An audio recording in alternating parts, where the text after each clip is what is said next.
সুপ্রিয় শিক্ষার্থীরা আসসালামু আলাইকুম। টিচিং এডুকেশন ইউটিউব চ্যানেলের পক্ষ থেকে তোমাদেরকে স্বাগতম। আজকে আমরা অষ্টম পর্ব থেকে শুরু করব। এর আগে তোমাদের খেয়াল আছে যে আমরা যে পর্যন্ত শেষ করছিলাম সেই থেকে আজকে আমরা শুরু করব।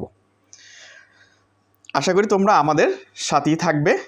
এখানে বলা হচ্ছে কি, একটু খেয়াল রাখো, এক্ষেত্রে সূচকীয় প্রকাশ করা যায় যে আর সেই ঘাত বা সূচকী আমাদের নূতন লেখার নিয়ম অনুযায়ী হবে। শুধু একটি সংখ্যাকে 10কে লেখা যায় 10 হিসেবে। তাহলে ছক 1.11 এ পূরণ করো। পরবর্তীতে ছক 1.11 ন্যায় ছক নিজের খাতায় অঙ্কন করো এবং 9 সংখ্যাটির জন্য সেটি পূরণ করো। এখানে তোমরা একটা জিনিস লক্ষ্য রাখো যে ছক 1.11 আমরা প্রথম বোর্ডে এঁকে নেব আর তোমরা খাতা এঁকে নেবা। তাহলে আমরা প্রথম একটা ঘর করতে হবে। তোমরা দেখো, খেয়াল রাখো, ঘর কয়টা? প্রথম আমরা একটা ঘর আঁকবো, খেয়াল রাখো।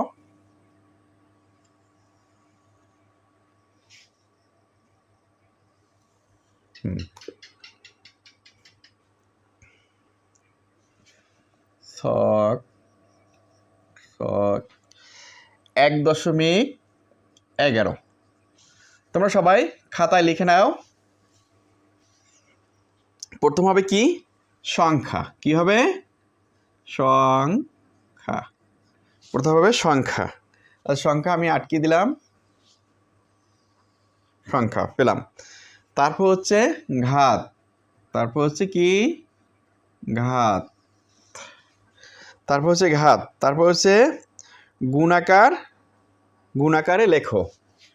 গুণাকারে, গুণ আকারে, আকারে, গুণাকারে লেখো। লেখো, গুণাকারে লেখো। তারপর হচ্ছে সূচকীয় পদ্ধতিতে লিখো। সূচকীয়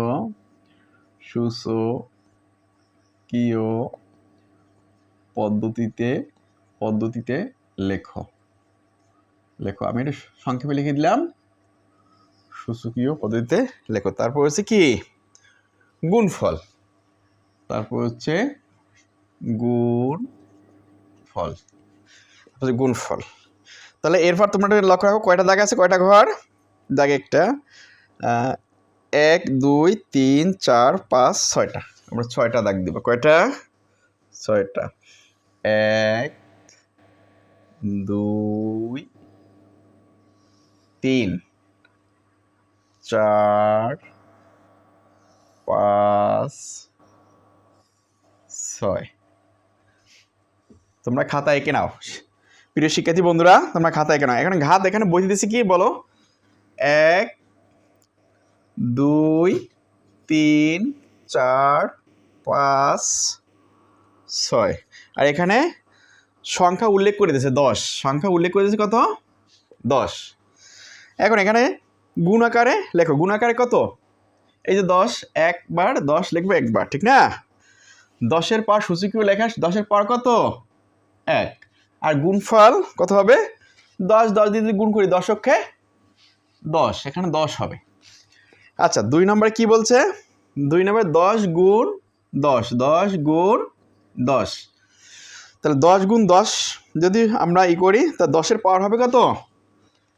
10-এর পাওয়ার হবে 2, কারণ দুইটা সংখ্যা 1 2। আর 10 দিয়ে গুণ করলে হবে কত? 100। কত হবে? 100। 3 নম্বর কলামটা গ্যাপ রাখছে শুধু বোঝাবার জন্য। 3 নম্বর কলামটা কিরকম বলো? এখানে 3 সংখ্যা কয়টা? 3টে সংখ্যা না? ঘাত কত? 3। তা আমরা 3 বার 10 লিখবো। কয়বার? 3 বার। 10 গুণ 10 গুণ 10। তাহলে সংখ্যা কয়টা? 1 2 3, 3টা। তো 10-এর পাওয়ার হবে কত? 10-এর পাওয়ার হবে 3। আর 10 যদি 3 বার গুণ করে তাহলে কি হবে? 10 10 100 গুণ 10, তা কত হবে? 1000। কত হবে? 1000। আচ্ছা, তারপর ঘাত কত? 4। আমার 4টা 10 লাগবে। কয়টা 10? 4টা। 10 গুণ 10 গুণ 10 গুণ 10। কয়টা হলো?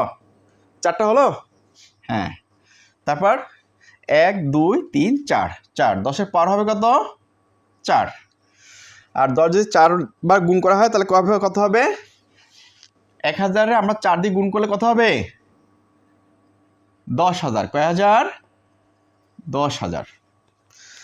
আচ্ছা 5 নম্বর ঘরটা খালি রাখা হয়েছে তাহলে 5টা আমরা 5টা কয়টা লিখবো 5টা 10 10 গুণ 10 গুণ 10 গুণ 10 1 2 3 4 একটা 5টা কয়টা হবে 5টা তো 10-এর পাওয়ার হবে কত তোমরা লক্ষ্য রাখো 10-এর পাওয়ার হবে 5 10-এর পাওয়ার 5 তা 10-এর আমরা 10,000 যদি 5 বার গুণ করি তাহলে কত হবে 1 লাখ কত হবে 1 লাখ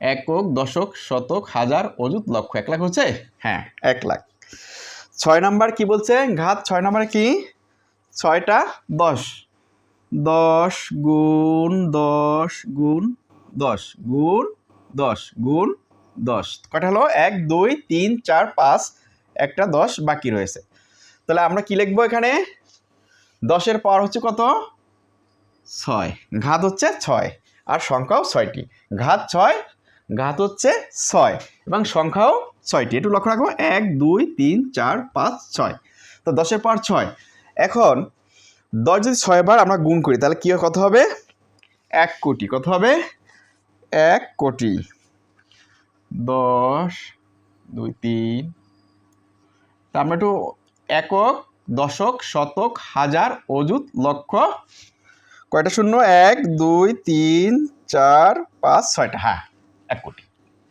তাহলে আমরা মোটামুটি বুঝতে পারলাম নাকি একক দশক শতক হাজার অযুত লক্ষ এটা হবে 10 লক্ষ সরি 10 লক্ষ 1 কোটি হবে না 10 লক্ষ কত হবে 10 লক্ষ 1 কোটি না তোমরা এইভাবে সবসময় এভাবে গুনবো অঙ্ক সংখ্যা এভাবে একক দশক শতক হাজার অযুত লক্ষ হ্যাঁ তাহলে হবে কত 10 লক্ষ এখন বইতে একটা কথা দিছে তোমরা একটু লক্ষ্য রাখো সেটা হচ্ছে কি বলছে এবার 1.1 এর ন্যায় ছক নিজের খাতায় অঙ্কন করো এবং 9 সংখ্যাটির জন্য সেটি পূরণ করো 9 সংখ্যাটি একবার 9 দিয়ে পূরণ করবো তা 9 দিয়ে তোমরা পূরণ করতে নিশ্চয়ই পারবা চেষ্টা করে একটু দেখো যদি না পারো পরবর্তী পর্বেতে আমরা দেখিয়ে দেব অর্থাৎ 10-এর মতো 9 দিয়ে এই হুবহু এই নিয়মে তোমরা পরবর্তী অঙ্কটা করবা আশা করি আচ্ছা এরপরে কি বলছে আশা করি তোমরা এতক্ষণে সূচক সম্পর্কে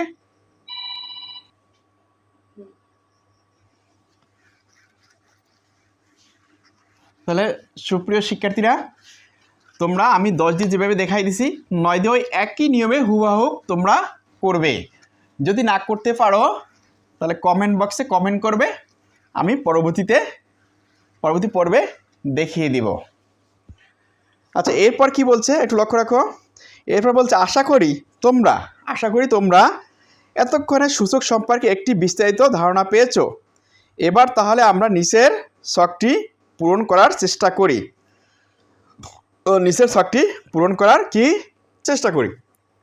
তাহলে আমরা প্রথম এটা ঘর করব দেখো তোমরা সবাই খাতায় করো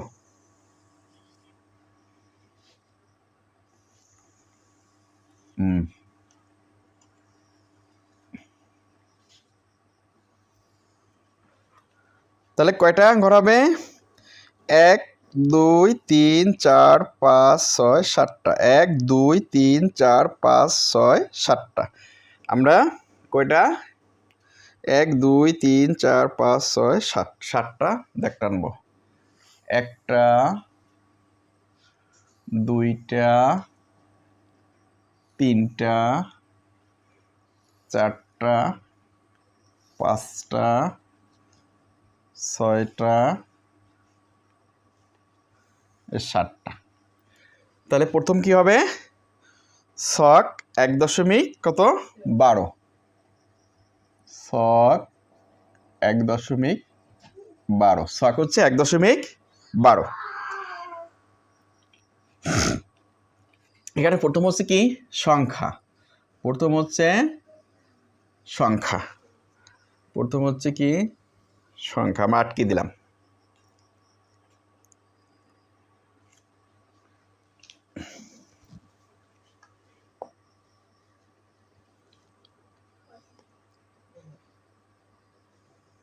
আমরা মনে হয় একটু ভুল করেছি, তাই না? আমরা অন্য ছক মানে অর্থাৎ ছক 1.11 থেকে বলছি, এটা হবে ছক 1.12। তাহলে আমাদের একটু ভুল হয়েছে। এখানে কি আছে? গুণাকার। প্রথম হবে কি হবে? গুণাকার। গুণাকার, গুণ, গুণ আকার। প্রথম হবে কি? গুণাকার। তারপর হবে গুণাকার পাইলাম। তারপর হবে কি? তারপর হচ্ছে সূচকীয় আকার। সূচকীয়, সূচকীয় আকার, সূচকীয় আকার। গুণাকার, তারপর সূচকীয় আকার। তারপর হচ্ছে কি? তারপর হচ্ছে ভিত্তি। ভিত্তি, ভিত্তি। তারপর হচ্ছে ঘাত। তারপর হচ্ছে কি? ঘাত। তাহলে এখানে কি বলছে? গুণাকার। গুণাকার প্রথমে অনেকগুলো সংখ্যা দিয়ে দিয়েছে, 7 দিয়ে দিয়েছে। তা আমরা প্রথম সংখ্যাগুলো গুনে নেব। তো তোমরা আমার সাথে একটু গুনে নাও বন্ধুরা। 1 2 3 4 5 6 7 8 9 10 11 12 13 14। তো 7 হচ্ছে কয়টা? 14টা। তা আমরা বোর্ডে লিখবো 7 গুণ 7 গুণ 7। 1 2 3 3 4 5 6 7 8 9 9 10 11 12 13 14। আমরা নিজ আবার লিখে দিলাম। তাহলে আমরা গুনি 1 2 3 4 5 6 7 8 9 10 11 12 13 14। তো 7 হচ্ছে কয়টা এখানে লাগছে বইতে? 14টা। আর সূচকীয় আকার কি হবে বলো? এখানে সূচকীয় আকার হবে কয়টা বলো? সূচকীয় আকার হবে 7। 7-এর পাওয়ার হবে কত? এটা মূল যে মূল ভিত্তিটা কত? 7। 7 দিয়ে করছে না? তাহলে মূল ভিত্তি হচ্ছে 7। তা 7-এর এখানে কয়টা সংখ্যা? 14টা। তা 7-এর পাওয়ার আমরা দেব কত? 14। আর যে ভিত্তিটা বলতে যে মূল যে সংখ্যাটা আমরা যে ভিত্তির উপর অঙ্ক করেছি, মূল ভিত্তিটা হচ্ছে 7। কত? 7। এখানে 7 বসাই দেব।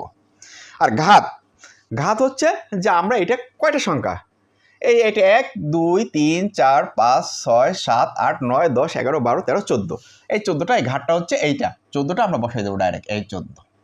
তাহলে আমরা মোটামুটি এটা বুঝতে পারলাম। দ্বিতীয় কলমে এসে দেখো কি করছে? 1 2 3 4 5টা 14 দিয়ে দিয়েছে। কয়টা? 5টা। বইতে দিয়েছে, তোমাদের বইতে আছে 14 গুণ 14 গুণ 14 গুণ 14 গুণ 14। তা এখানে কয়টা? 1 2 3 4 5টা। তা 5টা। তো সূচকীয় আকার কয়টা হবে বলো? 14-র উপরে পাওয়ার হবে কত? 5। কত হবে? 5। এখন তো ভিত্তি, এটার ভিত্তিটা কি বলো? এটার ভিত্তি হচ্ছে কত? সংখ্যা কত? 14। তো এখানে আমরা ডাইরেক্ট কত? 14 লিখে দেবো। 14 ডাইরেক্ট 14। আর ঘাত হচ্ছে আমরা যে এই যে পাওয়ারটা লিখলাম, কোনটা? এই যে 5। এখানে ডাইরেক্ট কয়টা সংখ্যা? 1 2 3 4 5। এখানে আমরা একটা 5 লিখে দেবো ডাইরেক্ট। বুঝতে অসুবিধা হচ্ছে না তো? যদি অসুবিধা হয় তোমরা কমেন্ট বক্সে কমেন্ট করবা, আমরা পরবর্তীতে আরও ক্লিয়ার করার চেষ্টা করব। এখন এরপর লক্ষ্য রাখো, এরপর কি লিখছে? 2। কয়টা? গুনো 1 2 3 4 5 6 7 8 9 10টা। কয়টা? 10টা। আবার গুনো 1 2 3 4 5 6 7 8 9 10টা। 2 লিখছে কয়টা? 10টা। 1টা 2টা 3টা 4টা 5টা 6টা 7টা 8টা 9টা 10টা। তাই কোনো 1 2 3 4 5 6 7 8 9 10। কয়টা হবে? 10টা। এখন সূচকীয় আকার কি? প্রথমে সংখ্যা কত? 2। 2-এর উপরে পাওয়ার হবে কত? 10। আর ভিত্তি হচ্ছে কত? ভিত্তি হচ্ছে 2। এই যে 2, ভিত্তি হচ্ছে 2। এখানে আমার সংখ্যা কয়টা? 10টা। এখানে ঘাত কত? 10। ঘাত কত? 10। এরপরে দেখো তারপর দেওয়া আছে কতগুলো?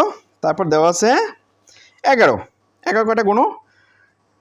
1 2 3 4 5 6 7 8টা কয়টা আছে 8টা তাহলে আমরা 8টা 11 লিখবো 11 একটা 2টা 3টা 4টা 5টা 6টা 7টা